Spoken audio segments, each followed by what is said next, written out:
Welcome back to the channel. Today we're talking about 10 brand deals that paid Meghan Markle the most. Number 10, the most expensive outfit in Markle's wardrobe so far is of course her stunning Givenchy wedding dress. Vanity Fair reported that the Claire Waite Keller design cost close to $265,000. She had also been negotiating commercial deals with fashion brands like Givenchy just days after she and Prince Harry announced the shock decision to step down as senior royals. And during their move to Canada, the Duchess had reportedly begun talks with major fashion brands in a bid to make it big across the pond. Meghan is very connected in the fashion industry, and there are a lot of major labels who would like to partner with her on projects, a source told The Sun. There have already been active discussions with Givenchy. Some of these deals could be worth millions of pounds. I'm sure she is going to link some of the initiatives to their foundation.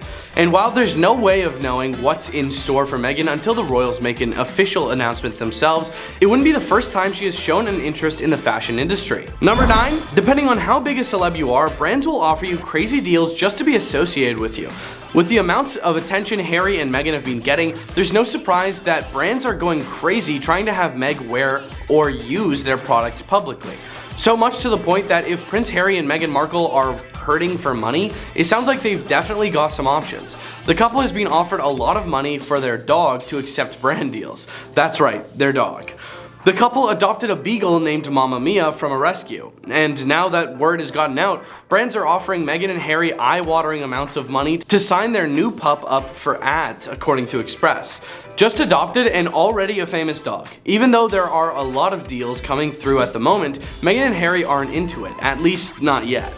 In the future, can you imagine any sort of hound, however sweet they may look, doing any sort of advertising deal with a distant relation to our British monarchy is worth lots and lots of money, he said? Number 8. Markle chose a design by Ralph and Russo that reportedly cost $75,000.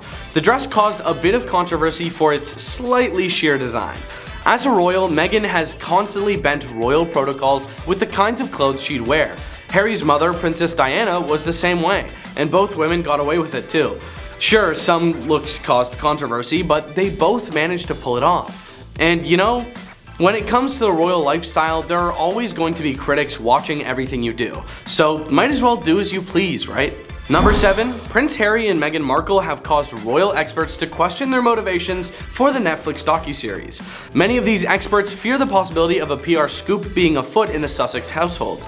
One such expert, Jordan McCauley, warns doesn't really matter what they say, since the couple's intentions are to launch successful products and streaming projects later on.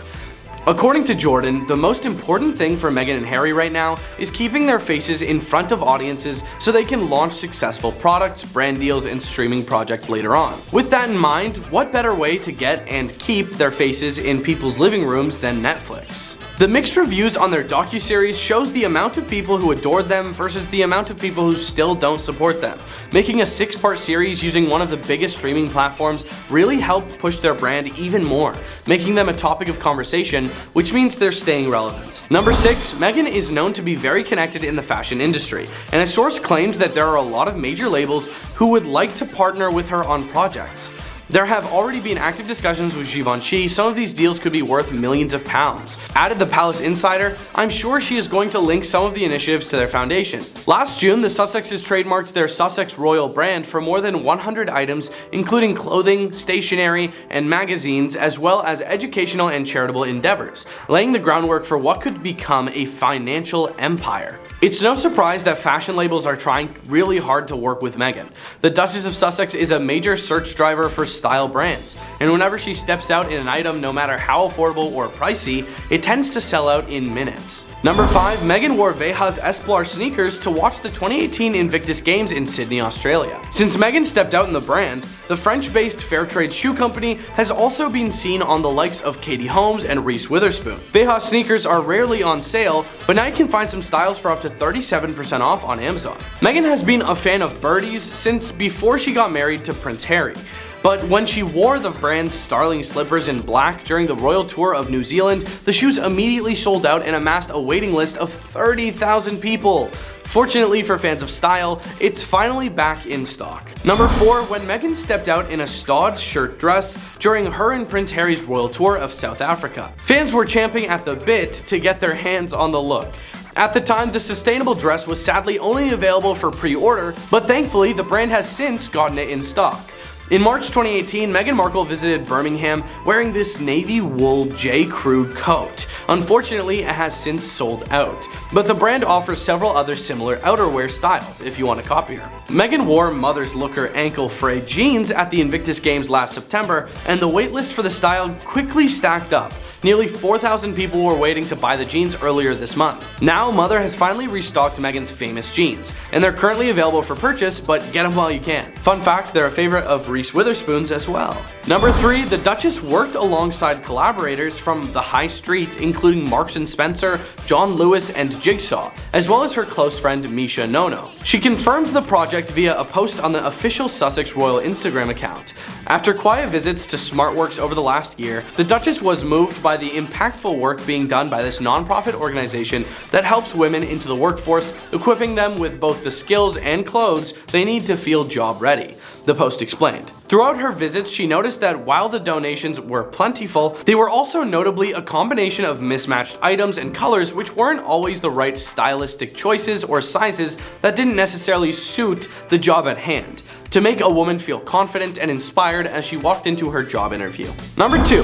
When considered separately, Meghan's brand power slightly outpaces Harry's. 32% of viewers say that they are more likely to purchase a product or service if Meghan Markle alone endorses it, while 28% say they are more likely to purchase a product or service if Prince Harry alone endorses it. Overall, apparel is the product American consumers say they would most likely purchase if endorsed by Meghan and Harry. 57% chose this option, followed by entertainment and streaming services at 54% and luxury goods at 53%. Some consumers even called out specific brand collaborations they'd like to see from the Los Angeles-based royals, including Gucci, Saint Laurent, Balenciaga, Burberry, and perhaps due to the royal couple's relatability and openness, younger consumers are more likely to be swayed by their endorsement. The Duke and Duchess of Sussex appear to have twice the clout with younger adults. 36% of consumers ages 18 to 34 and 39% of consumers ages 35 to 44 say they are more likely to buy a product or service endorsed by both Meghan Markle and Prince Harry. In comparison, only 18% of consumers aged 45 to 54 and 18% of consumers aged 55 and 64 say the same. The survey also indicates that future content from Meghan and Harry could draw in a decent share of American viewers, especially among younger consumers and those who tuned in on Sunday or watched interview highlights. 40% of Americans ages 18 to 34 said they would be more likely to watch or listen to a streaming program or series produced by Prince Harry and Meghan. 37% of Americans who watched part or all of the interview said the same. The subject matter of the wide-ranging interview also resonated with Americans. A majority thought the interview was a step in the right direction for mental health discourse. 55% of viewers characterized the interview as a positive step that will help others struggling with similar situations. This positive perception may bode well for future social initiatives by the Duke and Duchess of Sussex, including their nonprofit foundation Archwell. About 2 in 5 Americans, or 37%, say they are aware of the foundation. Number 1. Normally, members of the British royal family live off of millions of dollars in UK taxpayers' money, private assets, and inherited wealth, all of which is disbursed to each working royal in accordance with long-standing laws and policies. But when a member of the family is no longer an official part of its public face, they're no longer entitled to this immense financial privilege. Since stepping back from the royal family a year ago, Prince Harry and Meghan Markle have had to completely support themselves. The Duke and Duchess of Sussex have taken this responsibility seriously. Last September, they reportedly repaid the $3 million in public funding that had been used to renovate Frogmore Cottage, their residence on the Royal Windsor estate. They've also begun to establish their own partnerships with various private companies to help fund their continued philanthropic work, in addition to relying on the sizable inheritance left to Harry by his late mother, Princess Diana. And of course, it doesn't hurt that Meghan was independently wealthy before becoming a royal, thanks to the years she spent as a working actress. Here's where the Duchess's net worth currently stands following her dizzying journey from private citizen to acclaimed television actress to working royal. Meghan Markle was widely blamed when the Sussexes announced they were going to step back from royal life and branch out on their own in January 2022, both on social media and in the tabloids.